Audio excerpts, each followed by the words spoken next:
Yes, you man, great to see you back again. I'm Nini FC, this is Brighton TV, and welcome to the player ratings video after our 2-0 win against Brighton. Now for this segment, of course, I rate each and every single player from 1 to 10, giving the pros and cons to each player's performance. Before I get into things though, help me get over 1,500 likes for today's video. And on that note, you guys, we move straight into the first player, and that's going to be Kepa in goal. Now, Kepa really did have a quiet game. There wasn't too much that he had to deal with. There was one moment in particular where Mope was through on goal. Kepa came out, he was strong, he was brave, kept his chest out strong as well, and won the ball. But other than that, he never had too much to do, and for that reason, I'm going to score him a 6.5 out of 10. We get straight into the back four, starting with Azpilicueta at right back. Now with Athby, his performance was decent, it was solid, it was professional. He did get forward well, he was always willing to get forward. I mean, at times Athby doesn't have those offensive instincts, so it is hard to judge him fairly on those things, but overall he was solid, he was dependable. I thought he got tight to his men and he looked a bit of shifting. For those reasons, I'm going to score him a 6.5 out of 10. Now we move on to classy Chris himself, and Christensen really has stepped up a lot this season. Of course, it really does players wonders when their manager really believes in them and really has confidence in their abilities. Christensen reads the game well. We've always known that, and it's quite interesting to me that Christensen is starting to develop a little bit of a mean streak. Now, he was always a defender before that never really liked to get fouls or yellow cards, but it seems like with Sarri last season and Sarri's preference for more aggressive centre-backs, it seemed like Christensen really took that to heart and is looking to add more dimensions to his game, which is only going to make him a more complete player. But I thought Christensen kept the defensive line well. I thought Christensen was really good at dealing with the runs and behinds and really helped to stem Brighton on the counter-attack. For those reasons, I'm going to score Christensen a 7 out of 10. Now, before I rate our other centre-back in today's game, today's video is brought to you by the One Football app. As I'm saying every time, match days, you need to have the One Football app beside you. It's convenient, it helps you out along the way because you get access quickly to the information surrounding everything happening on match day. Team lineup news, stats, incidents, everything you need to know, all the post-match news as well. If you guys want this, of course you do. You'll find it in the link in the description below. Now we move on to young Tomori himself, and the way this guy stepped up and really developed as a player has been really remarkable. I mean, I remember the loan moves to clubs like Brighton and Hull and even Derby, and it felt like, some of the loan clubs he was going to weren't really that great. But in came Frank Lampard. He came at the right time in which Tomori needed a manager that really had confidence in his abilities. Lampard did, and now we're starting to see what the player's really about. As I was saying in my match review, the thing that I love about Tomori is that his pace complements his positional play. Now, what tends to be the case with fast defenders is that they tend to leave their positions, they tend to take risks because they feel like their pace is going to help them out from sticky situations. Most times that doesn't work, and if you're just a few yards out of position, that could be the difference in which you catch up with your opponent or you don't. But with Tomori so far, we've seen that he does the best of both, and I feel like this is why he looks so solid and so dependable as a player. On top of that, very composed playing out from the back, finds very smart solutions as well, and he's only going to get better. For those reasons, and for me, he was our best defender, he is going to get a 7.5 out of 10. And to complete the back four, we move on to none other than Marcos Alonso. Now for my rating, I've got a bit of a different perspective on Marcus. I think for this season in particular, he seems to become much more professional. He understands that he is the second choice left back, but that hasn't affected his professional application. So for those reasons, I am going to give him some ratings for that. Now, one component of Marcus's game today was that his crossing was pretty decent in the final third. Now, yeah, of course, we all remember that cross in the first half, that really bad one that just lost everyone, but let's not use that against him. Throughout the game today, he did put in some other dangerous crosses, one in particular for Ross Barkley, and Ross should have scored from that situation. And listen, if Marcus keeps this up, he could become a very solid and dependable second choice left back.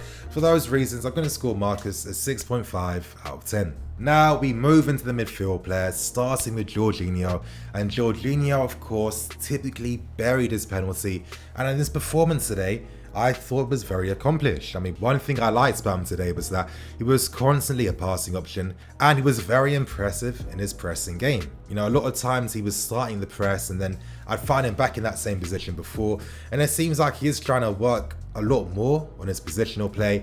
Of course, in the game there was that one incident where Alonso got between him and Cover. These guys aren't perfect, but for me, as long as players try and do their best, that's always going to be a good thing. And there was only maybe one thing which I've noticed for a while now. The link-up play between him and Tammy Abraham doesn't seem to be there just yet. They don't seem to be on the same wavelength. A lot of times Jorginho's passes don't really find Tammy, or maybe Tammy isn't doing the right thing with Jorginho's passes.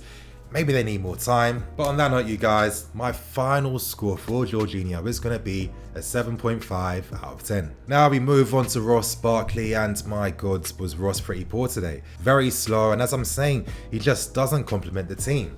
He looks out of place, he doesn't really link up with anyone, and he seems to be like this annoying sore in the team that we just can't get rid of. Now sporadically Ross does one decent thing, maybe it's a decent pass or a nice bit of close control, but consistently and as an overall package it just isn't there. I think what summed it up for Ross is that, you know, he did try today. In today's game he attempted to win 15 balls, but he only won 3 of them, and that really sums it up for me. I think that Ross Barkley doesn't suit playing at this level, and I think this is the real reason why he's struggling.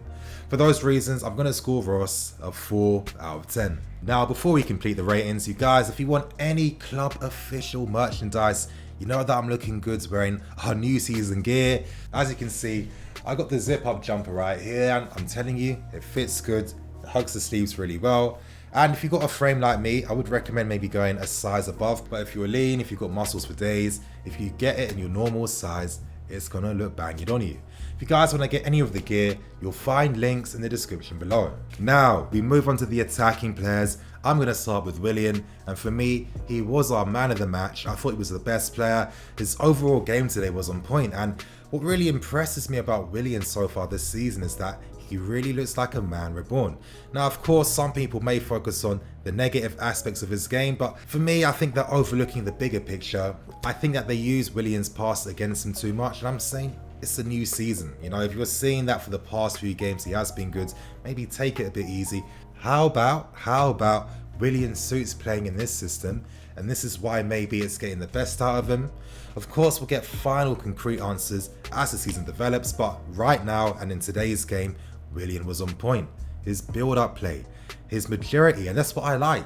Now that he's become a senior player, one of the oldest players in the team, he seems to have really taken this responsibility on board, and he really sets the tone and precedent in games. You know, the way he was closing down people, pressing, he ran hard, it was constantly an outlet for counter-attacks. Yeah, some of his finishing wasn't on point, but he created good openings and he was unlucky.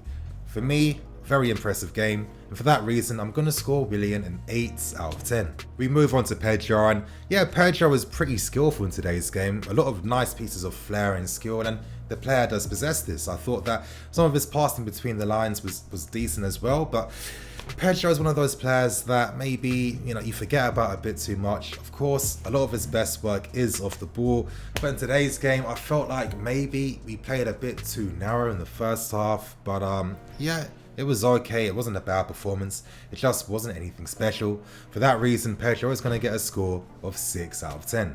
Now we move on to Masinho Mount. Mason Mount today was quiet, but let's actually delve into his performance. In the second half, he really came to life, and was it a surprise when he was playing alongside Hudson-Odoi? And I've told you guys throughout this season, watch how Mount and Hudson-Odoi are going to be linking up. Back in their youth team days, their relationship was incredible, it was on point, and once Emerson comes back and we're seeing Mason, Hudson and Emerson down that left hand side, you guys are going to be in for a real surprise. But in today's game I felt that maybe he struggled a bit. You know, we tended to play more out wide than playing in the central, and this meant that Mason had to do more of his work off the ball. Regardless though, Even if Mason Mount is a bit quiet in the game today, he still complements and benefits the team. He essentially won us the penalty. Of course, how many times has he won the ball? You know, that when you use a counter pressing style, you need to have players like him.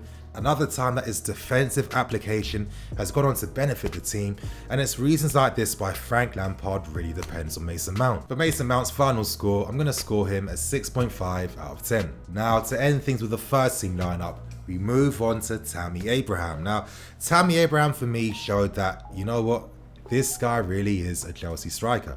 And what does it mean to be a Chelsea striker? Well, if you play for us, you need to have more in your game than just scoring goals. You know, you have to work for the team. You have to be an outlet for the team. And for us, because we tend to have midfielders that are able to get goals, they need to have a striker that can play them in or that they can make runs off.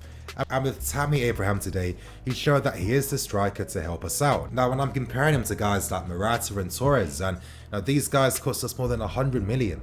Tammy's come from our academy. His overall plays looked infinitely better than anything that those guys produced. And the bonus is that he's young and he's still only going to get better. Today, he provided a short option for players. He provided an option over the top as well. He stretched a defensive line. He battled man for man as well. And it's clear that he's adapting to the Premier League and improving on how he holds the ball. Today's final score, even though he did miss quite a few opportunities, his overall game was good, and I'm going to score him a 7 out of 10. Now, to end things, we move on to the subs, starting with Cover. And with Cover today, listen, he came on with not too much time. I can't really comment too much. He gave the ball away a bit, but you know, you have to get a feel for the game before you settle in.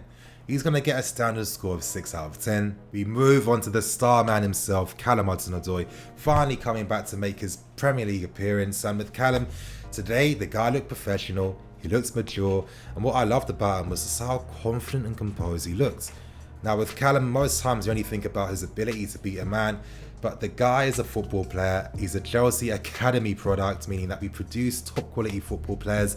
His use of the ball was very good.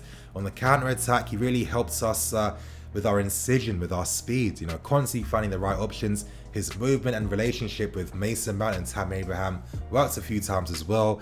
And it's one of those games where it's like, listen, it was clear that Frank told him not to overdo himself because he wants him to fully get back to full fitness.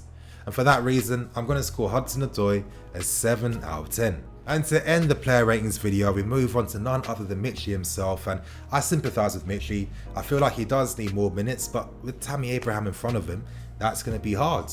Now, yeah, I agree with the argument that maybe Mitchie is a better finisher than Tammy right now, but as an overall player and a player that benefits the team more, Tammy Abraham is just better than Mitchie. Mitchie looks hungry when he comes on, but sometimes I think he looks a bit too hungry and he misses the bigger picture. But again, he looks good, he looks okay. For that reason, I'm going to score him a 6.5 out of 10. And on that note, that's going to be the end for today's player ratings video. In the comment section below, give me your thoughts and opinions, give me your scores for our players as well. Tell me how you felt about the game as well. On that note, I'm going to wrap things up and keep things moving. Thank you for watching. Please like, comment and subscribe. I'm Tammy FC, this is Blue Lines TV, signing out.